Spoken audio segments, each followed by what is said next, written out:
Hello everyone, this is Muskan Jain and welcome back to your favourite channel Magnet Brains, जो आपको provide करता है quality education, वो भी फ्री ऑफ कॉस्ट। आज हम स्टार्ट करेंगे मॉलिक्यूलर बेसिस ऑफ इनहेरिटेंस के अंदर ट्रांसक्रिप्शन का पार्ट 2।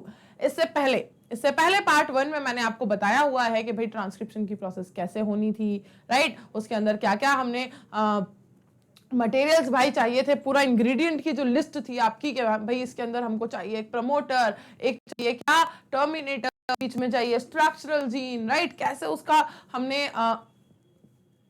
कोडिंग सीक्वेंस देखा था कि किस तरह से वो क्या कर रही है, पॉलीमराइज कर रही है, ठीक है। आरएनए में कैसे जो है वो इंफॉर्मेशन जो है डीएनए से ट्रांसफर हो रही है, राइट। डीएनए के लिए आरएनए तक इंफॉर्मेशन को कॉपी करवाने के लिए कौन सा एंजाइम हमने देखा था, जो बहुत भाव खाने वाला हीरो था हमारा, जो कि इससे पहले रेप्लिकेशन में भी था, पर वहां कौन सा था, डीएनए डिपेंडेंट डीएनए पॉलीमरेज। यहाँ कौन सा मिला था आपको, आरएनए पॉलीमरेज, राइट। लेकिन दोनों ने भाव सेम बात के लिए खाया था, कि मैं तो पॉलीमराइजेशन 5' to 3' एंड पर ही करूंगा, राइट। तो ये सारी चीजें कुछ हमने प्रीवियस क्लास में देख ली थी।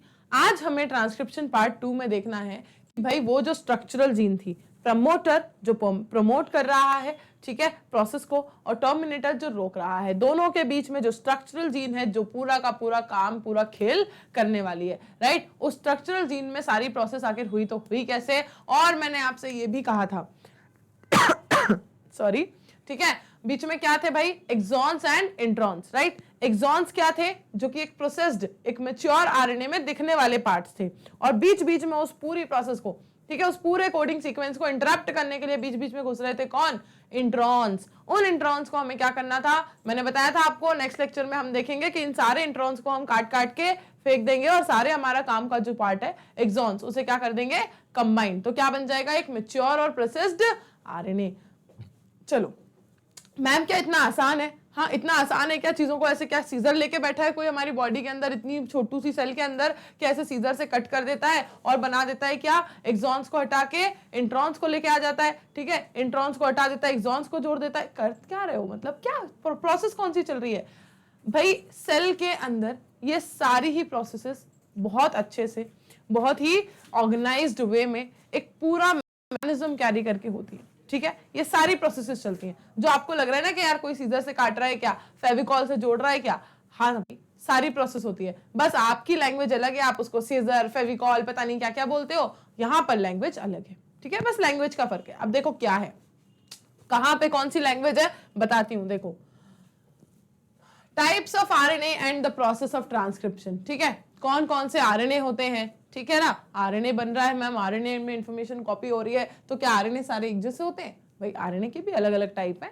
ठीक है। तो types of RNA and the process of transcription, के पूरी ट्रांसक्रिप्शन की प्रोसेस आखिर हुई तो हुई कैसे उस स्ट्रक्चरल जीन के अंदर, आज आपको ये पूरा पढ़ना है, ठीक है, आज आपको पूरा पढ़ना है। तो चलो, अपनी स्ट्रैटेजी तो सेम ही रहने वाली है कि मैम पहले पढ़ लेते हैं, पुछला सब कुछ बिल्कुल एकदम अपने आप को एकदम बिल्कुल भोला भाला मासूम समझ लेते हैं कि बस जो एनसीईआरटी बोलेगी वही हमें पता है, हम उसमें कोई एक्स्ट्रा दिमाग नहीं लगाने वाले, राइट। तो जितना एनसीईआरटी बोलेगी उतना समझते जाते हैं, ट्रांसलेशन करते जाते हैं, बात खत्म, ठीक है ना। बिल्कुल रिलैक्स हो जाओ, एकदम रिलैक्स हो जाओ, कोई हवा नहीं पड़ रहा है, तुम लोग कोई हवा नहीं पड़ रहा है, सब आसान है। देखो कहां से शुरू होगी कहानी, सबसे पहले तो आएंगे कलर, दुनिया में रंग, ठीक है। उसके बाद अपनी कहानी शुरू होगी कि बैक्टीरिया के अंदर there are 3 major types of RNAs, ठीक है। किसके अंदर, बैक्टीरिया के अंदर there are 3 major types of RNAs. First one is mRNA which is also called as messenger RNA, ठीक है। आपका फेसबुक वाला मैसेंजर नहीं है, ये है मैसेज को लेके जाने वाला, डीएनए से इंफॉर्मेशन को, डीएनए से मैसेज को लेके आने वाला, ठीक है। तो this is the messenger RNA. दूसरा है ट्रांसफर आरएनए। मैम ये तो सिर्फ मैसेज को लेके आएगा, फिर उस मैसेज को ट्रांसफर कौन करवाएगा, ट्रांसफर आरएनए, टीआरएनए। कितने हो गए, लिखते चलो भाई, कलम तो चलती रहनी चाहिए, कलम तो चलती रहनी चाहिए। हाँ, कितने हो गए मैम, सबसे पहला एमआरएनए, फिर आया टीआरएनए, और फिर लास्ट कौन सा बचा, आरआरएनए। अच्छा ये भी होता है, आरआरआर भी होता है। हाँ, ये कौन सा आरएनए है, ये है राइबोसोमल आरएनए, जो होता है किसके अंदर, राइबोसोम के अंदर। किसके अंदर होता है ये भाई? राइबोसोम। अरे मैम ये इन सबका फंक्शन क्या है? इन सबका फंक्शन क्या है? हाँ अरे बता तो रहे यार, तुम लोग सुना तो करो। All the 3 RNAs are needed to synthesize a protein in a cell. ये सारे ही जो तीनों RNA हैं, इन तीनों की जरूरत है, इन तीनों RNAs की जरूरत है, तभी जाके सेल के अंदर प्रोटीन का सिंथेसिस होता है। अब सेल के अंदर प्रोटीन का सिंथेसिस, ये कहां से बात आ गई? हम तो प्रोटीन सिंथेसिस कर ही नहीं रहे थे, हम तो मैम ट्रांसक्रिप्शन पढ़ रहे हैं ना, हमें क्या मतलब प्रोटीन सिंथेसिस से? अभी सारा मतलब तुम्हारा घूम फिर के वहीं आने वाला है, देखते तो जाओ तुम बस कहानी, ठीक है। The mRNA provides the template, ठीक है। जो mRNA है ये क्या करता है? ये एक टेम्पलेट प्रोवाइड करता है। अब टेम्पलेट तो आप लोग को पता है ना, 2 स्ट्रैंड्स हम पढ़ते आ रहे हैं। टेम्पलेट स्ट्रैंड वो स्ट्रैंड है जिसके बेसिस पर इंफॉर्मेशन जो है वो क्या होती है? कॉम्प्लीमेंट्री बेस पेयर्स बनते हैं, ठीक है। और कोडिंग स्ट्रैंड वो स्ट्रैंड है जो कुछ काम ही नहीं करता, उसका नाम है कोडिंग स्ट्रैंड, लेकिन वो कोड किसी भी चीज के लिए नहीं करता। तो एक हो गया टेम्पलेट, दूसरा हो गया कोडिंग। अब इस टेम्पलेट के हिसाब से बनेगा आपका नया, ठीक है। ये टेम्पलेट और कोडिंग 2 स्ट्रैंड किसके अंदर है? डीएनए के अंदर। लेकिन इस टेम्पलेट के बेसिस पर फिर इंफॉर्मेशन किसके अंदर कॉपी होगी? आरएनए के अंदर, राइट। इस तरीके से चलेगी कहानी आपकी। तो यहां पर जो mRNA है ये क्या प्रोवाइड करता है? टेम्पलेट प्रोवाइड करता है। ये जो mRNA है ये क्या प्रोवाइड करता है? टेम्पलेट, ठीक है। पैम्पलेट नहीं, टेम्पलेट स्ट्रैंड, ठीक है, टेम्पलेट स्ट्रैंड, ठीक। और tRNA क्या करता है? tRNA क्या करता है? उसका भी फंक्शन ढूंढो। tRNA क्या करता है? It brings amino acids and reads the genetic code, and RNAs play structural and catalytic role during the translation, ठीक है। mRNA का पता चल गया ना, ये टेम्पलेट प्रोवाइड करेगा, मैसेज प्रोवाइड करेगा कि भाई ये वाला, ये है टेम्पलेट, ठीक है, इसका मैसेज है, ये मैसेज है, ये वाली इंफॉर्मेशन को लेके आओ, ठीक है। अब tRNA क्या करेगा? वो अमाइनो एसिड्स को लेके आएगा। tRNA क्या करेगा? ट्रांसफर आरएनए अमाइनो एसिड्स को लेकर आएगा। क्या करेगा? अमाइनो एसिड्स को लेकर आएगा, ठीक है। tRNA लेकर आएगा किनको? अमाइनो एसिड्स को, कि भाई ये है अमाइनो एसिड्स, जोड़ते जाओ जोड़ते जाओ जोड़ते जाओ, बनाते जाओ प्रोटीन। क्या बनेगा एट लास्ट? प्रोटीन, ठीक है। अमाइनो एसिड्स को जोड़ के क्या बनता है? प्रोटीन, ठीक है। अब देखो अमाइनो एसिड्स को जोड़ते जाएंगे, ठीक है, साथ ही साथ क्या पढ़ते जाएंगे? जेनेटिक कोड को पढ़ते जाएंगे। काम किसका? ये सारा का सारा tRNA। अब बचा मैम लास्ट वाला rRNA, ठीक है। ये जो RRR वाला आरएनए है आपका, ये क्या करता है? ये स्ट्रक्चरल और कैटालिटिक रोल को प्ले करता है during the translation process. Translation की प्रोसेस के वक्त ये काम आएगा, ठीक है। अब देखो ट्रांसलेशन की प्रोसेस का नाम मैंने बस बीच में आ गया है तो बताया है, उसके बारे में मैं अभी कुछ भी नहीं आपसे कह रही हूँ, ठीक है। ट्रांसक्रिप्शन के बाद की प्रोसेस है वो, तो मैं अभी सिर्फ ट्रांसक्रिप्शन पे ही स्टिक्ड रहूंगी, आपको भी करना है। अभी ट्रांसलेशन उचक के नहीं जाना, ठीक है। अभी उस पर उचक के जाओगे तो ये भूल जाओगे, ठीक है। तो एक बार एक ही प्लेटफॉर्म पे रहो, अभी आप को ही कंप्लीट करो, बाद में ही ट्रांसलेशन के बारे में हम समझेंगे, ठीक है ना। तो there is a single DNA dependent RNA polymerase, ये जो आपका एंजाइम चला ही आ रहा है, ठीक है। पिछली क्लास में इस एंजाइम को देख ही लिया था हमने, आरएनए पॉलीमरेज को बताया था मैंने, डीएनए डिपेंडेंट डीएनए पॉलीमरेज और डीएनए डिपेंडेंट आरएनए पॉलीमरेज, ठीक है। क्या करता है ये? ट्रांसक्रिप्शन की प्रोसेस को कैटेलाइज करता है of all types of RNA in bacteria, ठीक है। बैक्टीरिया के अंदर चाहे कितने भी तरह के आरएनए हो, ठीक है, चाहे tRNA हो, चाहे mRNA हो, चाहे rRNA हो, ठीक है। ट्रांसक्रिप्शन की प्रोसेस जो है वो भाई कौन करवाता है? यही वाला एंजाइम करवाता है। कौन सा enzyme? DNA dependent RNA polymerase. कैसा एंजाइम है ये? नेचर है इसका कैटेलिटिक। क्या नेचर है इसका? कैटेलिटिक नेचर है। एंजाइम का नाम मत भूल जाना, ये एंजाइम बहुत इंपॉर्टेंट है, इसका नाम बिल्कुल भी गलती से भी सपने में भी मत भूल जाना। Enzyme DNA dependent RNA polymerase, ठीक है। और इससे पहले वाली जो प्रोसेस में पढ़ा चुकी हूँ रेप्लिकेशन, उसमें कौन सा था? डीएनए डिपेंडेंट डीएनए पॉलीमरेज, बिल्कुल मत भूल जाना इसको। यहां तक बात क्लियर हो गई है क्या? आगे बढ़े। कुछ हिस्सा बहुत ज्यादा रॉकेट साइंस इसमें था भी नहीं, बस पढ़ो समझो वाली कहानी थी, है ना। आगे देखो, आगे क्या कहा जा रहा है? आरएनए पॉलीमरेज जो है वो क्या करता है? आरएनए पॉलीमरेज बाइंड करता है प्रमोटर को, ठीक है, और इनिशिएट करता है ट्रांसक्रिप्शन को, ठीक है। मतलब इस प्रोसेस को कह देंगे इनिशिएशन। ध्यान से सुनना, ये जो टर्म्स बीच बीच में आ रहे हैं अब, ये जो टर्म्स आ रहे हैं अब, ठीक है, मैं एक बार में ही हाईलाइट कर दूं। इनिशिएशन, ठीक है, इनिशिएशन, और उसके बाद फिर एक और टर्म है आपका यहाँ पर टर्मिनेशन, ठीक है। इनिशिएशन और टर्मिनेशन। देखो अब आपको इतना पता है, पिछली क्लास से इतना पता है आपको कि एक होता है मैम प्रमोटर जो कि प्रोसेस को स्टार्ट करवा रहा है, और एक था लास्ट में टर्मिनेटर जो कि प्रोसेस को रोक रहा है, टर्मिनेट करवा रहा है, राइट। अब प्रमोटर और टर्मिनेटर के बीच में क्या था मैम, स्ट्रक्चरल जीन थी। तो अब आप समझो कि ये प्रमोटर की ही बात कर रहा है आपसे। क्या कह रहा है कि आरएनए पॉलीमरेज जो है वो प्रमोटर से जाके बाइंड होता है, ठीक। आरएनए पॉलीमरेज जो एंजाइम अभी हाईलाइट करके आए ना अपन, वो क्या करता है, प्रमोटर से जाके बाइंड होता है और प्रोसेस को इनिशिएट करवाता है। कौन सी, ट्रांसक्रिप्शन, ठीक है।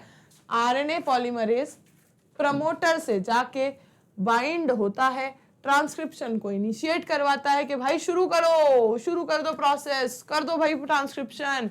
तो अब जो इंसान इनिशिएशन करवा रहा है, अगर उसको इनिशिएटर नहीं बोलोगे तो क्या बोलोगे, बुरा नहीं लगेगा उसको? बताओ, जो इंसान प्रोसेस को इनिशिएट करवा रहा है, अगर उसको इनिशिएटर नहीं बोलोगे तो किसको बोलोगे? बोलेंगे मैम उसी को इनिशिएटर बोलना पड़ेगा, कोई ऑप्शन ही नहीं है अपने पास, है ना। तो भाई अगर उस इंसान को इनिशिएटर बोल रहे हो तो उस प्रोसेस को इनिशिएशन बोलोगे या नहीं? बोलोगे या नहीं? बोल देंगे, कोई दिक्कत नहीं है। तो भाई वो हो गया क्या, इनिशिएटर, इनिशिएशन करने वाला। क्या हो गया, इनिशिएटर, इनिशिएशन करने वाला। आगे देखें, आगे देखें, it uses nucleoside triphosphates as substrate and polymerizes in a template dependent fashion, ठीक है। ये क्या करता है, इनिशिएशन की प्रोसेस में ही बता रही हूं आपको, प्रमोटर से जाके बाइंड हुआ ना, इनिशिएट कर दिया ना, आगे क्या करेगा, न्यूक्लियोसाइड्स ट्राइफॉस्फेट्स को यूज करता है एज सबस्ट्रेट, ठीक है, लाके पॉलीमराइज करता है, कहां पर पॉलीमराइज करता है, टेम्पलेट को, ठीक है, टेम्पलेट डिपेंडेंट फैशन में, following the rule of complementarity. अब ये लैंग्वेज आपको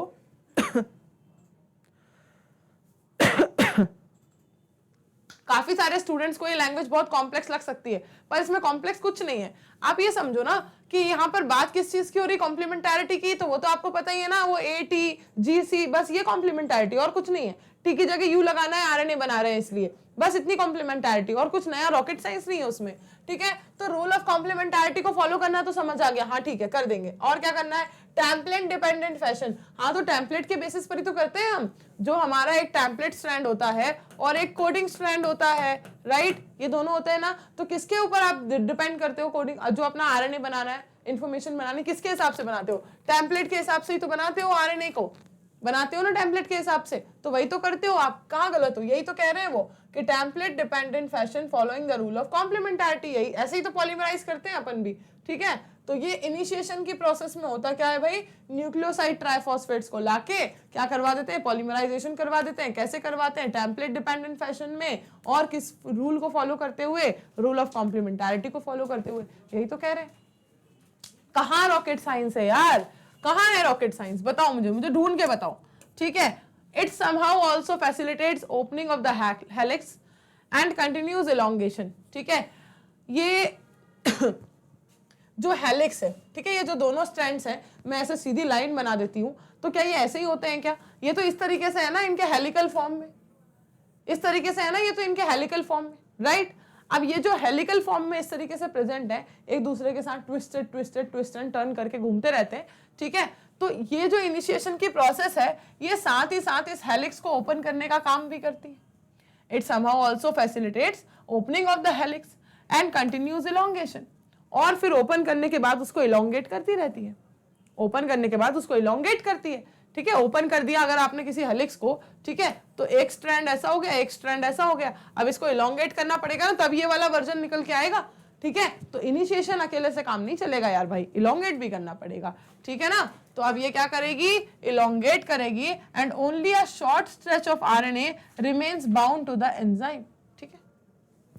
फिर जो आरएनए का है बिल्कुल एक छोटा सा स्ट्रेच, ठीक है, बहुत छोटा सा पोर्शन ही उस एंजाइम से जो है वो चिपका हुआ रहेगा, ठीक है, एंजाइम से बाउंड रहेगा, ठीक है ना, बहुत शॉर्ट स्ट्रेच, ठीक। अब इसके बाद क्या होगा, once the polymerases reach the terminator, ठीक है, जैसे ही ये पॉलीमरेजेस जो है वो टर्मिनेटर तक पहुंचेंगे, टर्मिनेटर कौन है, अपना रोकने वाला, टर्मिनेट करने वाला, भगाने वाला, ठीक है, उस रीजन तक पहुंचेंगे, जो नेसेंट आरएनए है वो गिर जाएगा भाई, ठीक है। यहाँ आके वो बिल्कुल बहुत कम कनेक्टेड बचा था, अब वो क्या हो जाएगा, धीरे धीरे गिर जाएगा। So also the RNA polymerase भी क्या करेगा भाई, जब आरएनए गिर गया, जिसके ऊपर ले जाके इन्फॉर्मेशन चिपकानी थी, ये कॉम्प्लीमेंटैरिटी करवानी थी, यहाँ टेम्पलेट से उधर ले जाके वो आरएनए चिपक अब हमसे अटैच नहीं है, वो ही निकल गया।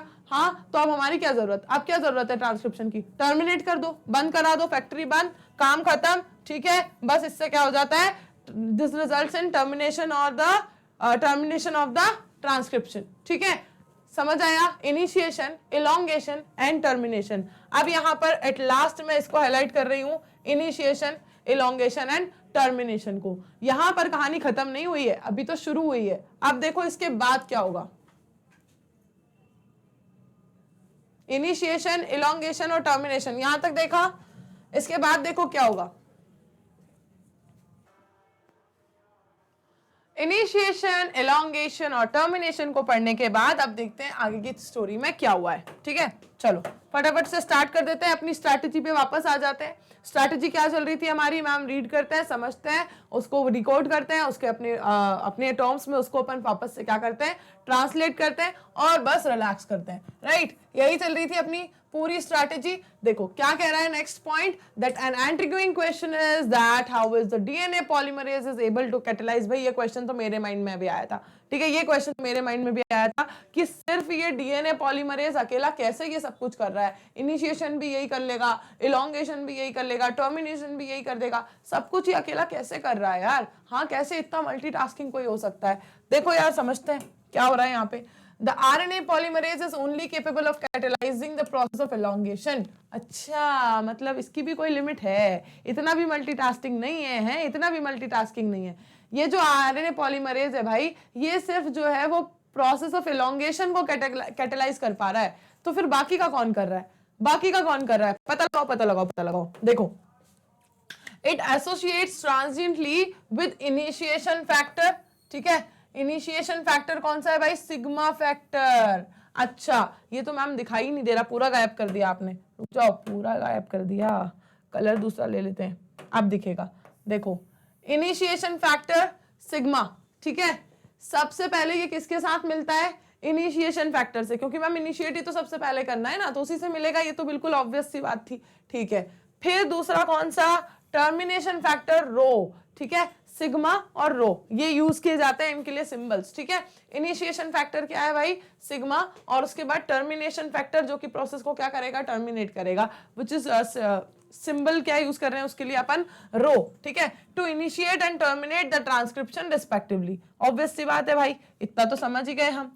नेक्स्ट बताओ क्या कहते हो, association with these factors alter the specificity of the RNA polymerase to either initiate और टर्मिनेट। अच्छा, मतलब ये कहानी है, सिर्फ आरएनए पॉलीमरेज अकेला तो दोनों काम नहीं कर सकता था, तो उसने दो ऐसे अलग अलग फैक्टर्स को अपने ऊपर अटैच कर लिया कि एक हो गया उसके पास इनिशिएशन फैक्टर सिग्मा, दूसरा हो गया उसके ऊपर टर्मिनेशन फैक्टर रो। तो अब इस इनिशिएशन फैक्टर के साथ जब वो हेल्प लेगा तो वो प्रोसेस को इनिशिएट कर देगा, और जब वो टर्मिनेशन फैक्टर के साथ हेल्प लेगा तो वो प्रोसेस को टर्मिनेट कर देगा। अब समझ आया मैम कि एक सिंगल एंजाइम, एक सिंगल आरएनए पॉलीमरेज इनिशिएट और टर्मिनेट दोनों कैसे कर रहा था। अब समझे राइट। अब ये चीज जो है यहाँ पे सॉल्व हो गई। आगे देखो, आगे भी और भी ऐसी कई सारी चीजें हैं जो सॉल्व होने वाली हैं, बस पढ़ते चलो। बैक्टीरिया में, in bacteria, since the mRNA does not require any processing to become active, अब क्योंकि बैक्टीरिया के अंदर जो mRNA है उसको कोई प्रोसेसिंग नहीं चाहिए एक्टिव होने के लिए, ठीक है, एक्टिव होने के लिए उसको कोई प्रोसेसिंग नहीं चाहिए। And also since transcription and translation take place in the same compartment, ये बैक्टीरिया की बात हो रही है, भूल मत जाना इस बात को, मैं हाईलाइट कर दूं पहले ही, ठीक है। ये बात किसकी हो रही है, बैक्टीरिया की, वरना तुम लोग बिल्कुल दिमाग में अपने इस चीज को भूल ही जाओ, ठीक है ना। तो बैक्टीरिया की बात ये हो रही है भाई कि एमआरएनए को कोई ऐसी कोई प्रोसेसिंग नहीं चाहिए एक्टिव करवाने के लिए, ठीक है। और इसमें ट्रांसक्रिप्शन जो ये प्रोसेस आप पढ़ रहे हो और इसके बाद वाली प्रोसेस जो है, दोनों ही प्रोसेस एक ही कंपार्टमेंट में होती हैं, ट्रांसक्रिप्शन भी और ट्रांसलेशन भी, ठीक है। There is no separation of cytosol and nucleus in bacteria, ठीक है। And many times the translation can begin much before the mRNA is fully transcribed. कई बार ऐसा भी होता है कि ट्रांसक्रिप्शन की प्रोसेस पूरी तरीके से अभी कंप्लीट भी नहीं हो पाई है, अभी वो डीएनए से एमआरएनए में इंफॉर्मेशन को कॉपी कर रहा है, और जितना उसने कॉपी कर दिया उतनी कॉपीड इंफॉर्मेशन के हिसाब से प्रोटीन भी बनने लग जाता है। मतलब क्या होने लग जाता है, ट्रांसलेशन की प्रोसेस भी स्टार्ट हो जाती है। ठीक है, तो कई बार ऐसा भी होता है कि भाई ट्रांसक्रिप्शन पूरा खत्म हुआ ही नहीं, वो अभी बेचारा कॉपी कर ही रहा है, कॉम्प्लीमेंट्री बेस पेयर बना के दे ही रहा है, और इधर से उसने ट्रांसलेशन भी स्टार्ट कर दिया। राइट, तो ऐसा भी होता है। अब भाई आगे देखो, consequently the transcription and translation can be coupled in bacteria. इसका मतलब ये निकल कर आया, इसका कंक्लूजन ये निकल कर आया कि ट्रांसक्रिप्शन और ट्रांसलेशन को एक साथ कपल किया जा सकता है बैक्टीरिया के अंदर, कि दोनों को एक साथ भी पढ़ा जा सकता है कि ऐसे हो रहा है ट्रांसक्रिप्शन और ऐसे होता जा रहा है ट्रांसलेशन, क्योंकि दोनों एक दूसरे के खत्म होने का इंतजार ही नहीं कर रहे भाई, साथ में ही शुरू होते जा रहे हैं। हाँ, तो इसलिए इन दोनों को क्या बोल सकते हो कि एक साथ भी हो सकते हैं। ठीक है, लेकिन यूकैरियोट्स की अगर हम बात करेंगे तो देयर आर 2 एडिशनल कॉम्प्लेक्सिटीज, इनमें 2 और कॉम्प्लेक्सिटीज ऐड हो जाती हैं। इतना सिंपल नहीं चलेगा जैसे बैक्टीरिया में चल रहा है। ठीक है, यूकैरियोट्स की कहानी में कुछ अलग भी सीन है। क्या सीन अलग है, क्या सीन अलग है, देखो there are at least 3 RNA polymerases. ठीक है, कम से कम 3 आरएनए पॉलीमरेजेस हैं।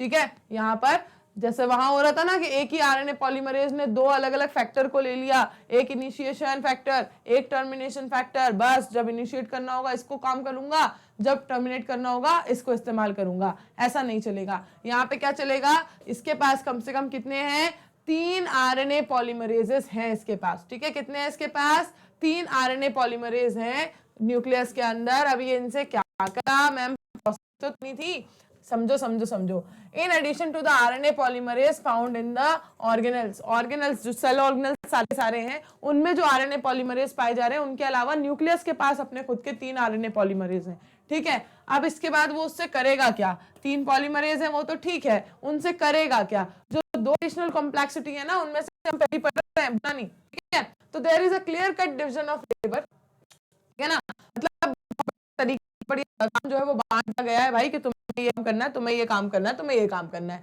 तो there is a clear cut division. ठीक है ना भाई, कि सबको अपना अपना काम बता दिया गया है कि अपना अपना काम तरीके से करो, खुश रहो। ठीक है, आरएनए पॉलीमरेज 1, ठीक 3 है ना, तो आरएनए पॉलीमरेज 1 ये क्या ट्रांसक्राइब करेगा, आरआरएनए को, राइबोसोमल आरएनए को। ठीक है, 28S 18S 5.8S। ठीक है, जबकि आरएनए पॉलीमरेज 3 क्या करेगा, RNA polymerase 3 is responsible for transcription of tRNA 5S rRNA. ठीक है, स्मॉल न्यूक्लियर आरएनएज। ठीक है, इनके ट्रांसक्रिप्शन के लिए कौन रिस्पॉन्सिबल है, आरएनए पॉलीमरेज 3। मैम ये सीधे 1 की बात हो गई और 3 की बात हो गई, 2 किधर गया, 2 को भी लेके आते हैं, 2 को भी लेके आते हैं। देखो देखो देखो, पहले इनको समझ लो।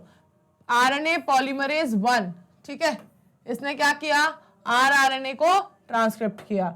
दूसरा कलर ले लेते हैं, देखो दूसरा वाला कहां गया, आरएनए पॉलीमरेज 3, इसने क्या किया, टीआरएनए 5S आरआरएनए और एसएनआरएनए। ठीक है, स्मॉल न्यूक्लियर आरएनए, इसको इसने ट्रांसक्रिप्ट किया। नेक्स्ट कलर उठा लो, नेक्स्ट कलर उठा लो, ये ले लो।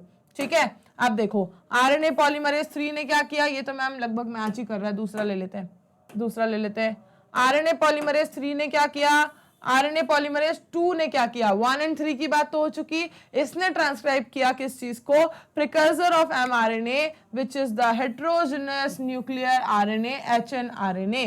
ठीक है, this is called as the precursor of mRNA. ठीक है, एमआरएनए के पहले आने वाला। ठीक है, हेटेरोजेनस न्यूक्लियर आरएनए, और it can also be called as hnRNA. ठीक है, ये किसने ट्रांसक्राइब किया है, आरएनए पॉलीमरेज 2 ने। अब आपको समझ आया कि न्यूक्लियस के अंदर 3 अलग अलग आरएनए पॉलीमरेज पाए जा रहे हैं। किनकी बात हम कर रहे हैं बेटा, यूकैरियोट्स की बात कर रहे हैं। ठीक है, बैक्टीरिया की बात हम पहले कर चुके, वहां पर ये वाला सीन नहीं था, है ना।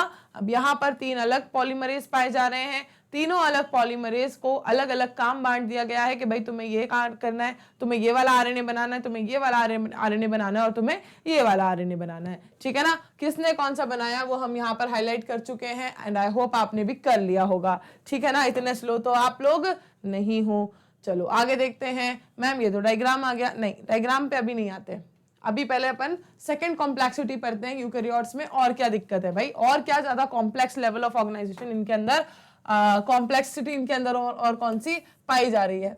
तो the second complexity is that the primary transcripts contain both the exons and the introns and are non-functional. इसकी सेकेंड कॉम्प्लेक्सिटी तो बस वापस आई गई निकल के। हाँ, वो जो अपन कह रहे थे ना कि प्रोसेस्ड आरएनए होगा, ठीक है, मैच्योर आरएनए होगा, उसके अंदर वो जो इंटरप्ट करने वाले इंट्रॉन, कभी भी अगर कंफ्यूजन हो ना कि एक्सॉन और इंट्रॉन में काम का कौन था, तो हमेशा याद रखना इंटरप्ट करने के लिए जो बीच बीच में घुसा था ना, जो इंटरप्शंस आए थे आरएनए में, ठीक है ना, वो इंटरप्ट करने के लिए जो घुसा था वो था इंटरॉन। इंटरप्ट से इंटरॉन याद रखना, ठीक है। इंटरप्ट करने वाले जो थे वो कौन थे? इंटरॉन्स थे। और जो प्रॉपर सारे के सारे जो हमें चाहिए एक मैच्योर और प्रोसेस्ड आरएनए में, वो थे एक्सॉन्स। तो आप क्या करोगे? इंटरप्ट करने वालों को कट करके अलग, एक्सॉन को सबको फेविकॉल के जोड़ से मजबूत, राइट? यही करना है ना। अब ये प्रोसेस करने के लिए पहले समझना भी तो पड़ेगा ना कैसे करना है। देखो, जो सेकेंड कॉम्प्लेक्सिटी थी, प्राइमरी ट्रांसक्रिप्ट जो बना भाई, प्राइमरी सबसे पहला, प्राइमरी ट्रांसक्रिप्ट का मतलब ट्रांसक्रिप्शन के बाद जो सबसे पहला आरएनए बना, ठीक है, तो उसके अंदर क्या थे? देखो, ट्रांसक्रिप्शन के बाद जो सबसे पहला आरएनए बना ना, उसका अगर मैं कुछ ऐसा स्ट्रक्चर मैंने बना दिया कि ये आरएनए है, ठीक है। अब इस आरएनए में क्या है? बीच बीच में इंट्रॉन्स है, ठीक है, ये इंट्रॉन्स है, ये इंट्रॉन है, ये इंट्रॉन है, ठीक है, ये इंट्रॉन है, ये इंट्रॉन है, ठीक है। अब आपको इजीली समझ आ रहा होगा कि ये जो प्राइमरी ट्रांसक्रिप्ट है, ठीक है, ये बिल्कुल भी फंक्शनल नहीं कहला सकता। क्यों? क्योंकि उसमें बीच बीच में इंट्रॉन्स है ना, इंटरप्शन कॉज करने वाले, ठीक है। दीज आर द, अरे अरे अरे अरे अरे अरे मोटू राम, ये क्या है? दीज आर द एक्सॉन्स, ठीक है। और ये रेड वाले क्या है? अपने इंट्रॉन्स, ठीक है। और ये क्या है? प्राइमरी ट्रांसक्रिप्ट जो सबसे पहले बना है, ठीक है। पूरा का पूरा क्या है? ये प्राइमरी ट्रांसक्रिप्ट, ठीक है, प्राइमरी ट्रांसक्रिप्ट है ये, ठीक है। अब प्राइमरी ट्रांसक्रिप्ट का मतलब क्या है? प्राइमरी ट्रांसक्रिप्ट का मतलब क्या है कि ये सबसे पहले जो ट्रांसक्रिप्ट होके जो सबसे पहला स्ट्रक्चर बन के निकला भाई आरएनए का, ठीक है, ये वो है। लेकिन ये कैसा है? Non functional. याद रखना, ये कैसा है? Non functional. ये कैसा है? नॉन फंक्शनल, ठीक है, ये नॉन फंक्शनल है। किसकी वजह से नॉन फंक्शनल है ये? किसकी वजह से नॉन फंक्शनल है ये? किसकी वजह से?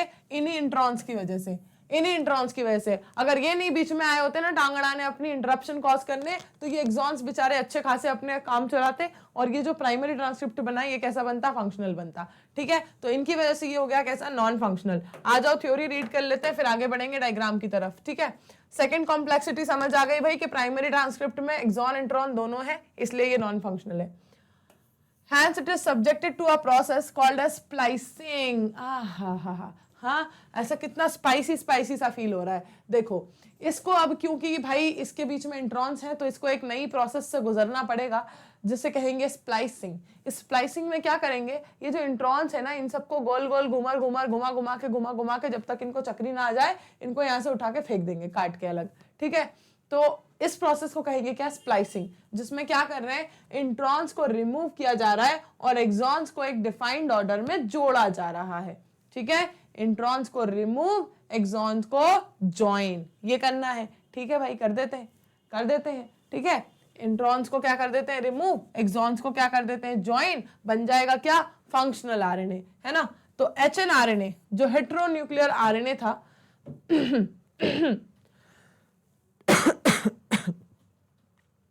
ठीक है, जो HNRNA है आपका हेटेरोन्यूक्लियर आरएनए, ये क्या करेगा? एक एडिशनल प्रोसेसिंग को करेगा इस स्प्लाइसिंग के बाद, ठीक है। स्प्लाइसिंग में क्या हुआ? इंट्रॉन्स को रिमूव कर दिया। स्प्लाइसिंग में क्या हुआ? इंट्रॉन्स को रिमूव कर दिया, एक्सॉन्स को जोड़ दिया, ठीक है। अब इसके बाद भी एक एडिशनल प्रोसेसिंग को करेगा जिसे कहते हैं कैपिंग एंड टेलिंग। इस कैपिंग की प्रोसेस में क्या होगा? एक अनयूजुअल न्यूक्लियोटाइड जो कि मिथाइल गुआनोसाइन ट्राइफॉस्फेट, ठीक है, इसको ऐड किया जाएगा 5' एंड पर ऑफ HNRNA, ठीक है। अब इसमें क्या करेंगे भाई? वो ये जो 5' एंड होगा इस आरएनए का, ठीक है, फॉर एग्जांपल अगर इसका ये 5' एंड है और ये इसका 3' एंड है, ठीक है, तो इसके 5' एंड पर क्या ऐड करेंगे? ये एक मिथाइल गुआनोसाइन ट्राइफॉस्फेट को, एक अनयूजुअल न्यूक्लियोटाइड को ऐड कर देंगे यहाँ पर 5' एंड पर, ठीक है, 5' एंड पर यहां पर ऐड कर देंगे। इसे कहेंगे वो कि उन्होंने क्या लगा दिया, उसके ऊपर एक कैप लगा दिया, क्या कर दी, उसकी कैपिंग कर दी। अब टेलिंग क्या है बताती हूं, देखो कैपिंग क्यों की है और टेलिंग क्या है देखते हैं। देखो इन टेलिंग एडिनाइलेट रेसिड्यूज, ठीक है, आर एडेड एट 3' एंड। अब यहां पर अपन इनको मेंशन कर लेते हैं, समझते जाना ध्यान से, इनको अपन यहां मेंशन कर लेते हैं। यहां पर क्या ऐड किया, यहां पर क्या ऐड किया, 5' एंड पर कैपिंग है ना, और यहां पर 3' एंड पर जो ऐड किया वो क्या कहलाएगी, टेलिंग, ठीक है, ये क्या कहलाएगी, कैपिंग, ठीक है, और ये क्या कहलाएगी, टेलिंग, ठीक है, कैपिंग एंड टेलिंग। टेलिंग में जो एडिनाइलेट रेसिड्यू है उसको ऐड करेंगे भाई 3' एंड पर इन अ टेम्पलेट इंडिपेंडेंट मैनर, है ना। इट इज ये जो टेम्पलेट इंडिपेंडेंट मैनर लिखा है इसका मतलब क्या है समझे, इसका मतलब क्या है समझे कुछ, ये जो टेम्पलेट इंडिपेंडेंट मैनर लिखा है इन्होंने इसका मतलब समझे कुछ। हाँ क्या कलर लग रहा है, हाँ क्या कलर लग रहा है, कुछ मतलब समझ आया इसका।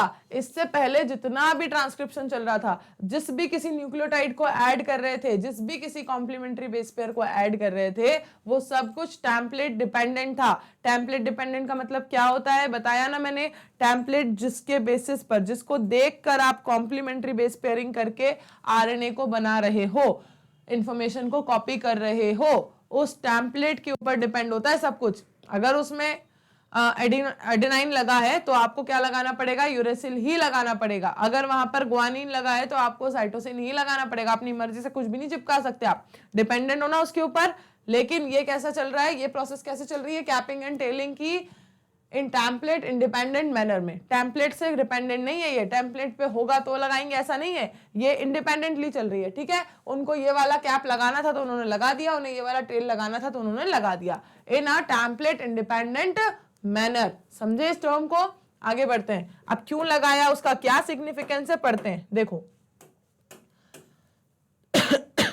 It is the fully processed HNRNA now called as mRNA। अब ये जो हेट्रोन्यूक्लियर आरएनए है, ठीक है, जो अब पूरी तरीके से प्रोसेस हो चुका है, क्योंकि उसमें से क्या निकाल दिए गए हैं, इंट्रॉन्स को रिमूव कर दिया गया है, ठीक है, और सारे एक्सॉन्स को जोड़ दिया गया है, और उसकी कर दी गई है क्या, कैपिंग एंड टेलिंग भी। तो अब वो कहलाएगा क्या, अब वो क्या कहलाएगा, mRNA कहलाएगा, ठीक है। अब वो क्या कहलाएगा, mRNA कहलाएगा, ठीक है, that is transported out of the nucleus for translation. और अब इस mRNA को, ये जो मैसेज इसके पास पूरा पहुंच गया है ना, पूरी इंफॉर्मेशन, मैसेंजर आरएनए क्यों कहते हैं उसको, क्योंकि उसके पास अब पूरी बिल्कुल प्रोसेस्ड तरीके से इंफॉर्मेशन जो है वो पहुंच चुकी है। अब उस इंफॉर्मेशन को लेके वो न्यूक्लियस से बाहर जाएगा कि भाई ये मैं इंफॉर्मेशन लेके आ गया हूं, चलो प्रोटीन बनाते हैं, ठीक है, ये मुझे पूरी इंफॉर्मेशन मिल गई है, कैसे प्रोटीन बनाना है, किस कोड का बनाना है, सब कुछ मैं लेके आ गया, चलो बस बनाते हैं प्रोटीन, ठीक है। तो उसको क्या करेगा, वो इंफॉर्मेशन को, जो नया पूरा फुल्ली ट्रांसक्रिप्ट मैच्योर आरएनए बना है, mRNA बना है, वो न्यूक्लियस से बाहर जाएगा इंफॉर्मेशन को लेके, इसीलिए इसको कहते हैं मैसेंजर आरएनए, ठीक है ना। बाहर जाके क्या करेगा, क्यों लेके जा रहा है, ट्रांसलेशन करवाएगा, ठीक है, ट्रांसलेशन करवाएगा, जो आपकी नेक्स्ट प्रोसेस है, ठीक है। The significance of such complexities is now beginning to be understood, ठीक है। इन सारी कॉम्प्लेक्सिटीज का क्या सिग्निफिकेंस हुआ करता है, ठीक है, धीरे धीरे जैसे डिस्कवरी हुई है ना, धीरे धीरे करके डिस्कवरीज हुई हैं कि यार ठीक है ऐसे करके प्रोसेस होती है, ट्रांसक्रिप्शन ऐसे होता है, इसमें इनिशिएशन होता है, इलोंगेशन होता है, टर्मिनेशन होता है। बैक्टीरिया तो भाई सारा कुछ एक साथ ही कर लेता है, ट्रांसक्रिप्शन के साथ ही ट्रांसलेशन भी स्टार्ट कर लेता है, लेकिन यूकैरियोट्स में ऐसा नहीं हो रहा है। यूकैरियोट्स में हो रहा है क्या, ट्रांसक्रिप्शन पूरा अलग, ठीक है, ट्रांसक्रिप्शन की पूरी प्रोसेस के बीच में फिर कौन जा रहा है, मैसेंजर आरएनए, है ना। जैसे ही पूरी प्रोसेस कंप्लीट करके मैसेंजर आरएनए जा रहा है न्यूक्लियस से बाहर, और फिर वो करवाएगा आगे जाके क्या, ट्रांसलेशन को, ठीक है। तो ये जितनी भी प्रोसेस पता चल रही हैं, ये जितनी भी कॉम्प्लेक्सिटीज पता चल रही हैं, इनके सिग्निफिकेंस भी फिर धीरे धीरे समझ आने लगे। That the split gene arrangement represent probably N ancient feature of the genome. ये जो स्प्लिट जीन अरेंजमेंट इसके अंदर पाया जाता है, स्प्लिट जीन अरेंजमेंट क्या है, देखो स्प्लिट जीन अरेंजमेंट क्या है, ठीक है, ये जो कि पाया जा रहा है क्या, काफी इसको एक एंशिएंट फीचर माना जाता है किसका, जीनोम का, ठीक है, कि ये बहुत पहले से चला आ रहा है ऐसा माना जाता है, ठीक है। स्प्लिट जीन का मतलब क्या है, स्प्लिट जीन का मतलब है मैम जो जीन्स का जो जेनेटिक कोड होता है, ठीक है, वो अलग अलग ग्रुप्स में बटा हुआ होता है। ऐसे बिल्कुल कंटिन्यूअस चेन तो चलती नहीं है, ठीक है, वो अलग अलग कोड्स जो ग्रुप्स हैं उसमें बटा होता है। तो अब ये कोड क्या है, ठीक है मैम, इसको तो जेनेटिक कोड कहते हैं, अगर आपने सुन के रखा हो, ठीक है। अब ये सारी चीजों को क्या कहते हैं, जेनेटिक कोड। ये तो मैम नेक्स्ट टॉपिक है, तो इसलिए इसे मैं यहाँ पर होल्ड पे डालती हूँ, ठीक है। नेक्स्ट टॉपिक है, वहीं पे समझेंगे ट्रांसलेशन के बाद, ठीक है, ट्रांसलेशन के बाद, ठीक है।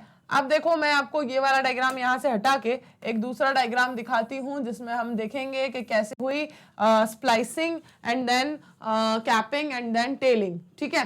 स्प्लाइसिंग कैसे हुई, कैपिंग कैसे हुई और टेलिंग कैसे हुई, राइट। अरे ये क्या हो गया, ठीक है, डायग्राम पे आना था हमें, कहाँ है डायग्राम, ये रहा, ये देखो, ये देखो, यहाँ पर देखो आपको सब कुछ देखने को मिलेगा। यहाँ पर आपको देखने को मिलेगा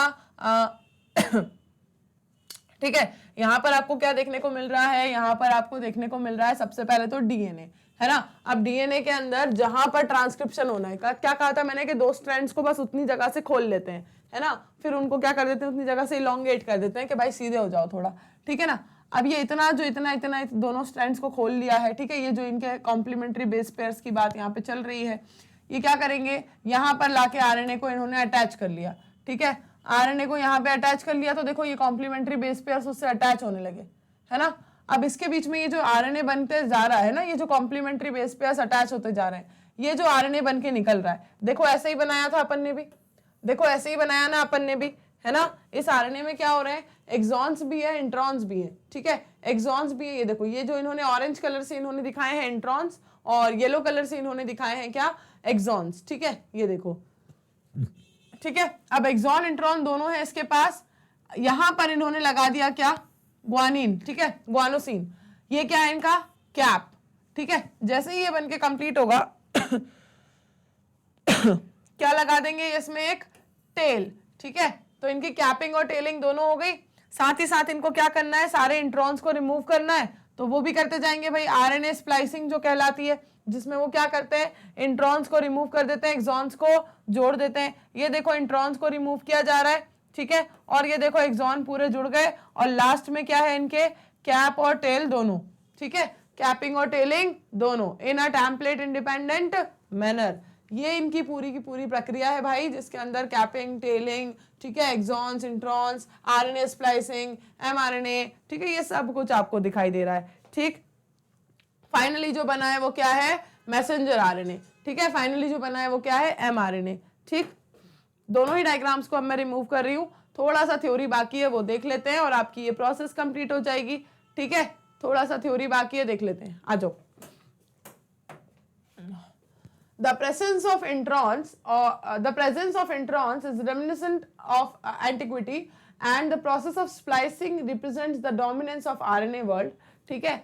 ये जो स्प्लाइसिंग की प्रोसेस है, ठीक है, और इंट्रॉन्स की जो प्रेजेंस है, ठीक है, इंट्रॉन्स की जो प्रेजेंस है और जो स्प्लाइसिंग की प्रोसेस जो आप पढ़ रहे हो, जिसमें इंट्रॉन्स को रिमूव करके एक्सॉन को ज्वाइन किया जा रहा है, ठीक है, ये पूरी ये जो प्रोसेस है, ठीक है, इसको एक बहुत इंपॉर्टेंट रीजन माना जाता है, जिसकी वजह से आरएनए की जो इतनी ज्यादा पूरा आरएनए का जो वर्ल्ड है ना, कि एमआरएनए है, ये आरएनए है, वो आरएनए है, आरएनए इसकी पूरी जो अपन ने आरएनए वर्ल्ड के अंदर पड़ी हुई है, पूरी उनकी इंपॉर्टेंस, उनके सारे मल्टीपल फंक्शंस को हमने, ठीक है, उसके अंदर पढ़ा हुआ है। तो इन सारे ही चीजों के बीच में आरएनए की पूरी दुनिया के बारे में जितना भी कुछ हमने पढ़ा, उन सब में बहुत ज्यादा डोमिनेट करने वाली ये प्रोसेस इनके लिए जो सबसे ज्यादा फेमस है वो है प्रोसेस ऑफ स्प्लाइसिंग, ठीक है। क्या है प्रोसेस ऑफ स्प्लाइसिंग, जो कि बहुत ज्यादा इनको क्या देती है, डोमिनेंस प्रोवाइड कर रही है। In recent times the understanding of RNA and RNA dependent processes in the living system have assumed more importance, ठीक है। अब आरएनए से रिलेटेड कितनी भी सारी अगर फंक्शंस चल रही हैं, ठीक है, ह्यूमन बीइंग के अंदर आरएनए से रिलेटेड जितनी भी प्रोसेसेस चल रही हैं, जितने भी फंक्शंस चल रहे हैं, इनको अब बहुत ज्यादा इंपॉर्टेंस दी जाने लगी है पढ़ने के लिए, क्योंकि अब धीरे धीरे समझ आने लगा है कि जितने भी मल्टीपल काइंड ऑफ फंक्शंस को परफॉर्म कर रहा है वो आरएनए करके दे रहा है, ठीक है। क्यों? क्योंकि वो हाईली रिएक्टिव है, वो अनस्टेबल है, ठीक है ना। तो इन सब की चीजों की वजह से वो क्या करके दे रहा है भाई, बहुत सारे मल्टीपल फंक्शंस को परफॉर्म करके दे रहा है। इसलिए अब इसके ऊपर क्या दिया जाने लगा है, ज्यादा ध्यान दिया जाने लगा है, और ज्यादा धीरे धीरे करके इनके ऊपर और भी ज्यादा रिसर्च और भी ज्यादा प्रोसेसेस की जाने लगी है, ठीक है। तो बस ये था आज हमारा लेक्चर जिसमें हमने समझा अबाउट द ट्रांसक्रिप्शन प्रोसेस।